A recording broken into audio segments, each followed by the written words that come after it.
say anywhere.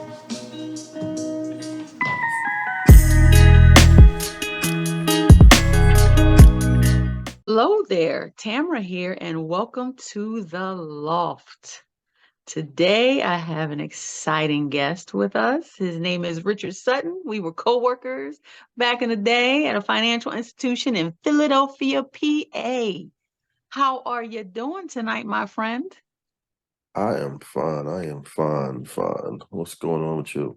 Nothing much. So, the topic of discussion we're going to be having, because Rich has always been an inspiration with the things that he does. Um, Always moving and shaking, entrepreneur at heart, always has been.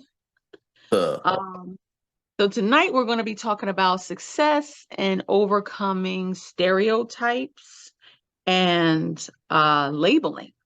And he has such an amazing story to tell, and I can't wait for him to share it with you. So first, Rich, just tell the audience a little bit about yourself. My name is Richard Dwight Sutton Sr. There's actually a miniature size of me, so I had to add senior.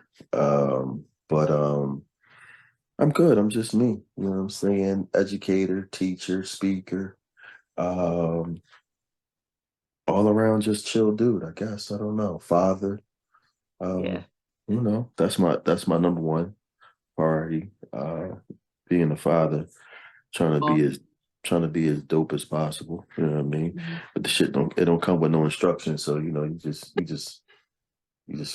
winging it. But True, it's making it. true, true, true. Always Yeah. true. Right? Yes, indeedy.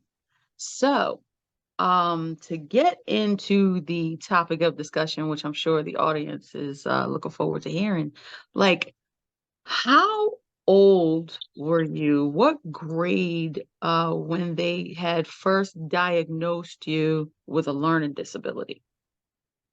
Well, you gotta figure this was the late 80s, early 90s. Mhm, So I don't ever remember being actually diagnosed. Sure, I don't. It's funny now being a special ed teacher and mhm, knowing the requirements that it's supposed to be mhm. to even be placed in SPED and having an IEP. I don't Mhm. remember any of that being done Okay. back then. All I right, don't you're remember. schooling me. Yeah. So I don't remember them ever doing any of those things back then. And they may have. I just don't recall it. Yeah. It being done. You know what I'm saying? So. Yep. Yep. Uh, Yeah. So when they had like how old were you when you first started like in the classes or what have you when they told you or your parents that you had a learning uh, I think it was like fifth grade. Okay. Yeah, like fourth or fifth grade was so the fourth or fifth grade. So I was in there from fifth to ninth grade. Mm-hmm. Yeah. So Okay. Oh, wow. uh From fifth to ninth. yeah, from fifth Okay. to ninth grade. Yeah. So this is when it gets interesting. But first, before we get to that part, I wanted to just know a little bit, how did that make you feel? Or you didn't really, you couldn't tell the difference. You didn't think that there was anything suspect or whatever about you being put in a special needs class. Yeah, How did that make I don't remember it being I don't remember really feeling any type of way about it until I got to high school. Okay. In my younger years, it just didn't really I kind of just was going through the motion. You know, you were a Right. young black kid, black male, in the education system, and you're dealing with predominantly uh white women Mm-hmm. who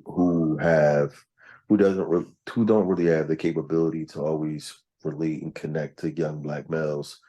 And so it's just getting, through the system or whatever. I remember um in fourth, fifth, and sixth grade, like basically getting straight A's and B's, and nobody ever was like, "Hold on, like what's going on here?" And Mm-hmm. it just, I'm just getting them or whatever. But too, a lot of times too, I didn't think they really cared either. Like you in the system, they just going to push you through, and it is what it is until you come across a teacher that actually cares. And that's an excellent segue to where I wanted to get into. So, like, when if you could share with me about the teacher who cared, the teacher who recognized, um, and Uh, understood. when I got to Germantown High School, I Mm, had a teacher named Mr. Klein. I'll never forget him. He was probably, you know, g- young, probably like a early to he probably was in his uh late 20s, early 30s. mhm, May have been a little older. Mr. Klein, he was my one of my sped teachers in high school. mhm. And I remember him saying to me, like, yo, like why you in my class? I'm like, "Dude, I don't know. I'm just in your class. I'm going." So Uh-huh. I remember him saying to me, like, well, do you feel like the work is easy or hard? And I was like, I just do it, Mr. Klein. You know, I just do the work.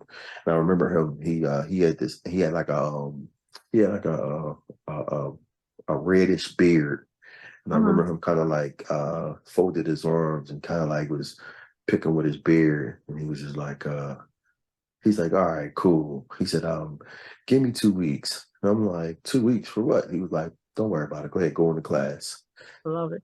All right, cool. I'm just going about it. And 2 weeks later, I came to class and he was like, gave me a new roster and was like, you're no longer in my class. I'm like, what do you mean? He's like, you're no longer in my class. So he got me out of special ed classes for all my classes except for math. And Mhm. I remember that. I was just like, bet. I was super excited. But I always say too, I feel like he saved my life though. I definitely feel like he saved my life in a lot of ways too. I don't think I would have ended up going to college or anything like that. Wow. Yeah, I definitely feel like he saved my life in a lot of ways. So, and then to now, you know, uh 20 plus years later, Mhm. um, to turn around and become a teacher, and then now to be a Yes. special, to be a special ed teacher on top of that. It's kind of like, yo, like, it Mm. was just interesting process. But I always, I always, you know, give him props for that. I'll never forget him. You know what I mean? So That story is so intriguing to me when you shared it. It's like, look at where you came from. Look at all those years that you had to, that you endured that. And then it took that one special teacher to recognize, you know, that no, there's more to you than meets the eye. There's more to you, and we hmm need to figure that out. He took the time and he made that happen. I said, that is, oh my gosh, that was such a blessing when I heard that. That's powerful. And that you are an educator now. I I mean, know, the right? irony, look at that. That is just like, that's phenomenal. You're an educator. And if you don't mind sharing with them, you are getting your master's right now in special education. Yeah. So yeah, mine's is a dual That's program. So I have a master's in education and a master's in special education. rich. Um, Truth. Graduating in May, and it's funny because I try to tell my kids that too. Because I'm like, listen, Mm, you'll probably never ever have a teacher like me. And they're like, what you mean? I'm like, because I'm the special ed kid that's now the special ed teacher. Like, you'll woo, never have another teacher like me. You know what I'm saying? mm. And I be trying to tell them, man. And these kids nowadays is different though. Like, Yep.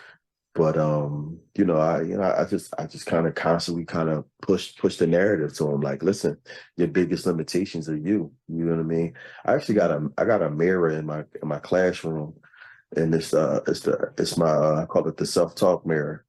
And I tell mhm, the kids all the time, like, your biggest hurdle in life is you, right? The only person that can ever stop you is you.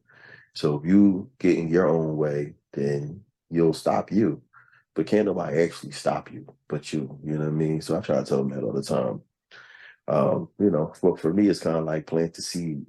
My sister said something to me years ago when I was just speaking and I wasn't a teacher. I was kind of like, speaking at the schools and stuff like that. And she was like, you may never see the fruit of your labor. And I said, shit, that's heavy. I had to really mhm, think about that. Like, yeah, may I ever see the fruit of your labor? mhm. you gotta be okay with that. So, I try to be okay with it. That's powerful right there. And what exactly does you mean that you may not see the fruit of your labor? If you can expound What on she that. what she was talking to the kids, because prior to becoming a teacher, when I was still working at the bank and stuff, like I was speaking around the city. So I was Right, speaking at the different schools and stuff like that. And she was just saying like, yo, like you may plant a seed in one or two of these kids every time you speak, and you just may never see that seed growing and bear fruit. And I'm right. like, damn, that's crazy. That's right. I mean, I Yeah. spoke at Gratz high school a couple years ago, and I went back to the school to do something, and Mhm. a little Hispanic little girl saw me, and she kept saying, she's like, I know you. I know you. And I'm like, okay, you sure? She's like, I know you. And she was like, Uh-huh. your name is the Sutton, ain't it? And I was like, yeah. She's like, yeah, I remember you. You spoke in my classroom. I remember when you came up to the Mm, school.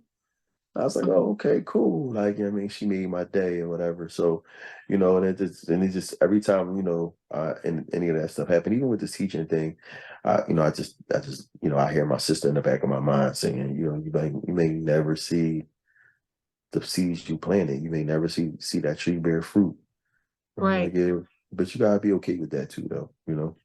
That right there is a golden nugget that you just laid. And it's just like, but that just shows your humility, that you're not about the recognition. You're about just dropping those seeds and just, and helping these kids out here and helping these young adults out here to, understand and learn what it's all about. And I said, that's powerful. That's humility. And a lot of people don't do that. A lot of people want to do things for show. A lot of people want the recognition, the acknowledgement, and different things like that. And you're wanting to just help whoever it is that you can help.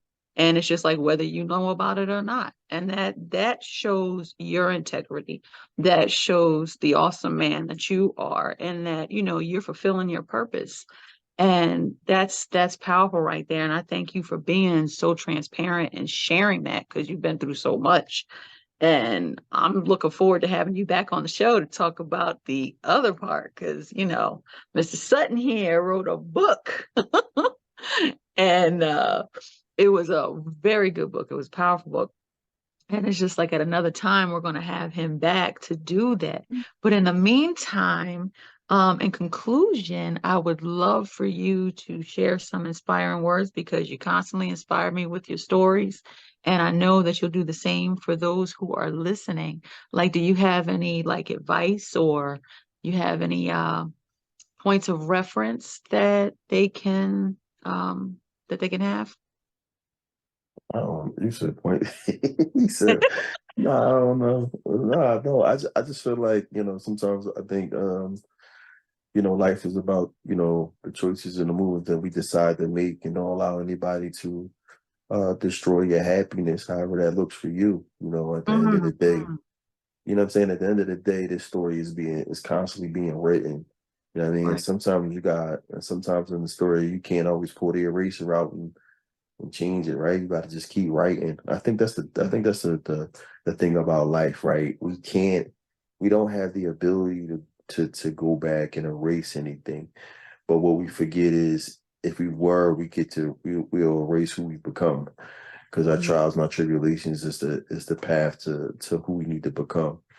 Our struggles, our strifes, our ups, our downs, our missteps, our mishaps, our successes, all of them is like it's kind of like a bowl of gumbo, right? You got all these different flavors and seasonings in there, and in order to for that gumbo to taste properly, it gotta simmer, and Yes. all those flavors gotta come together. It's kind of like I Marinate. always, yeah, it's kind of like I always say, like it's like spaghetti, right? When you eat Mhm. spaghetti and you put it in the refrigerator and then Yeah. eat it the next day, it tastes 10 Yes, times better because it is. now that it's Yes.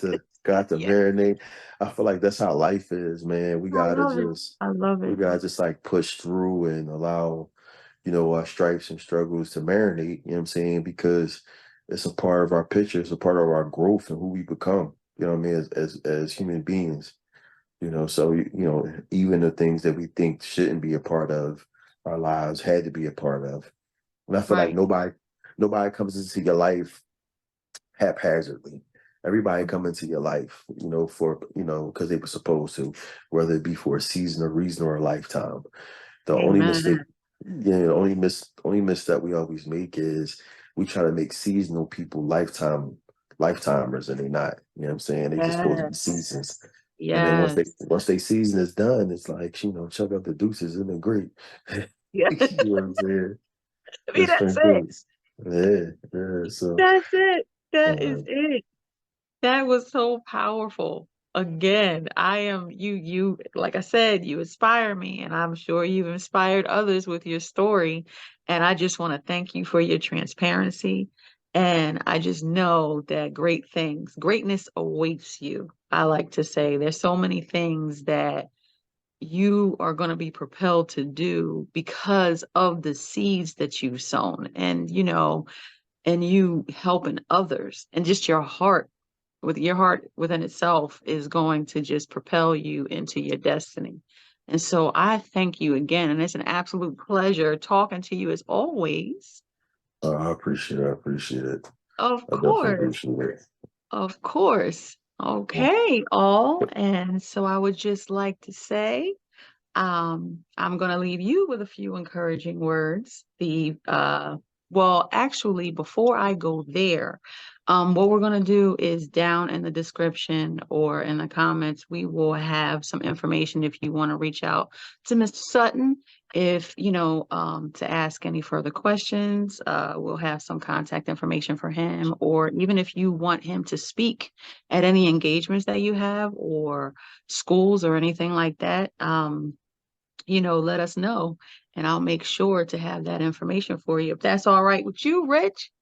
Oh yeah, they can find me on social media at Mr. PDQ Perfect. underscore. So if it's particularly Instagram, if you go on Instagram and type in Mr. PDQ underscore, I'll pop right up. I haven't posted in a while. And if you go on Mhm, YouTube and you type in Mr. PDQ, a lot mhm, of my stuff comes up from me speaking, all the different places that I've spoken.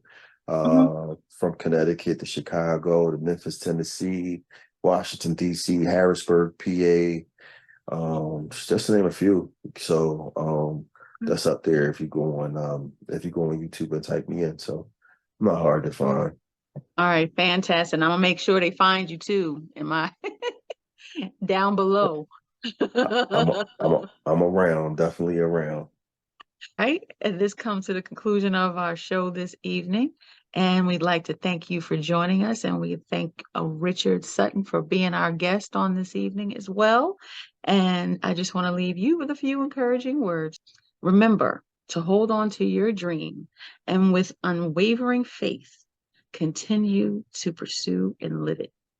Bye bye for now.